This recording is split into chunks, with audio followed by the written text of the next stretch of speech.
Hello. It's me. Hey boys, what's up? Did you think Shinji and Asuka and Rei were characters in this show?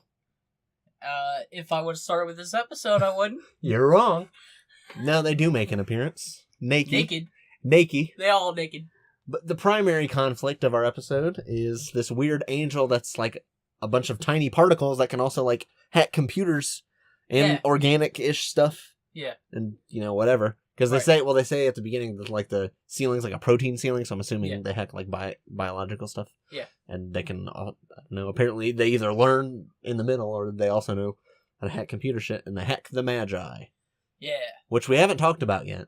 No, they're 3 supercomputers that like run everything. Yes. They are the government. Yeah. They mentioned that a couple episodes. I don't know how. At least the local government. Yeah, I don't know how we forgot to mention that.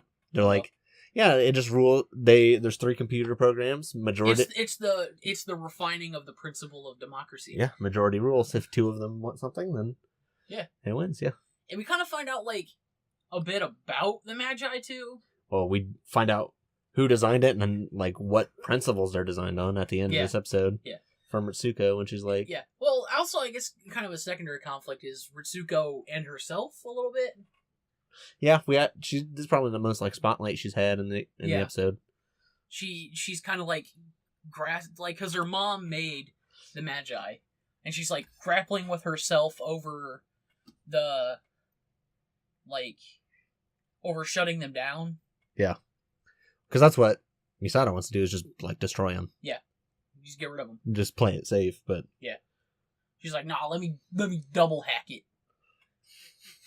And, like, she physically goes into the Magi thing. And you kind of find out that it's like, oh, it's a 7th generation computer or something that her mother uploaded her personality into them. And she opens up this panel, and it looks like there's a, like, actual, like, human brain in there. And, like, I guess when you think about it, it makes sense, because, like, how... the brain is, like, technically way more efficient than a computer. Yeah, and, like, it's designed, so I guess it makes sense if you're trying to put something so human as a personality into something else, you might as well make it, like, a brain in terms of function, Well, yeah, it still grows, I think that's kind of... But as she's, like, crawling in the tunnel, there's notes. There's notes all over the place of, like, back channels and stuff, how to get into the Magi. And, like, on, like, across 3 of them, it just says... You jerk, Ikari. Surprising no one. Yeah. Yeah. Shinji climbed in there. Damn you! So, yeah, and the 3 different Magi... The 3 kids are naked because they're doing, like... What kind of tests are they even doing?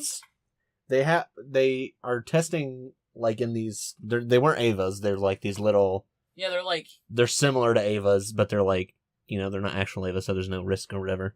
Right. And I guess they're designed a little differently. The main purpose is to collect data about how they can interface with their Avas or whatever these things are. Without a plug suit. Without their plug suit, yeah. Yeah. Okay. So they get naked. Yeah, they have to be naked for some reason. And, like, sterile and stuff. Yeah. So. But yeah, like, it comes out at the end that... Ritsuko's mom uploaded 3 aspects of her personality into each of the Magi. Well, 1 into each Magi. Yeah. 1 is her as a woman, 1 is her as a mother, and 1 is her as a scientist. Yeah. And it's you kind of find out that Ritsuko kind of didn't get along with her mom. Yeah, she's like, I respected her as a scientist, but I hated her as a woman. Yeah. But she didn't say anything about her as a mother. No. Kind of left it ambiguous. Yeah. But it's that parental intergenerational conflict.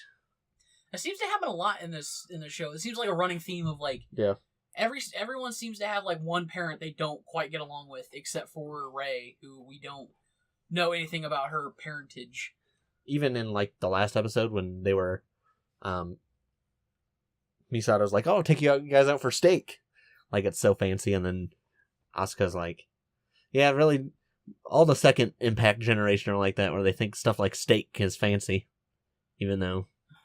So steak is kind of fancy, though, isn't it? Well, I know. The point is that like, it's just highlighting the differences in like. Oh yeah. the generations even more. Right. Well, they didn't have a whole lot. Well, no, I wouldn't imagine so. That's but... like a kid from the 50s going, "What do you mean, Grandpa?" I mean, it is kind of like that, but, you know, that's the point, I think. What do you mean, save all my money ever? So yeah, this is a pretty low... I don't know, it's somehow one of the most, like, high-stakes episodes, because, like, the whole time... But low action. Yeah. The whole time is, like... They're like... These fast-ass camera pans, and, like, something's always happening. There's no, like, really, like, mellow moments, except for, like, kind of the beginning and the end. Yeah. But there's no, like, Super fights. hacking. There's no fights or anything, yeah. Yeah. It's like Deus Ex. Yeah. I'm the hacker. Hacker. I've actually been playing Deus Ex. It's really fun, but anyway. Hey, Ritsuko is Shodan. But, overall, I think this is a really good episode. Yeah, I also liked when they were inside of Casper, the Magi, and, like, Ritsuko was, like, hacking it, like, just off screen. You could see her legs, and then Misato's, like, sitting there hugging her knees. She's like, that's just like college, huh? She hands her stuff. She's like, well, you know. Yeah. It's just, like, most of the time, like, Misato's bossing Ritsuko around, or, but like, asserting dominance, and now she's just like, huh? Chilling, hanging. Let me just hang out here. Yeah. You know, everything might explode around me, but oh well, whatever. So yeah, it's a nice little contrast. Yeah. And a little bit of low action, high stakes. And I mean, if you've seen the show, you obviously know that the supporting cast can obviously carry a whole episode by themselves. Oh yeah, they're very interesting. Which a lot of shows can't say. A lot of shows don't have interesting main characters, let alone side characters that are pretty much as interesting. Right. So, I would say some of like the side characters are more interesting in this than, say, some of the main characters. Yeah, just because they're so like mysterious. Yeah. You don't really know a lot about them. Especially like Gendo and Fuyutsuki. Yep. It's crazy. So yeah, good ass episode. Yeah. See you in the next one. See you guys later.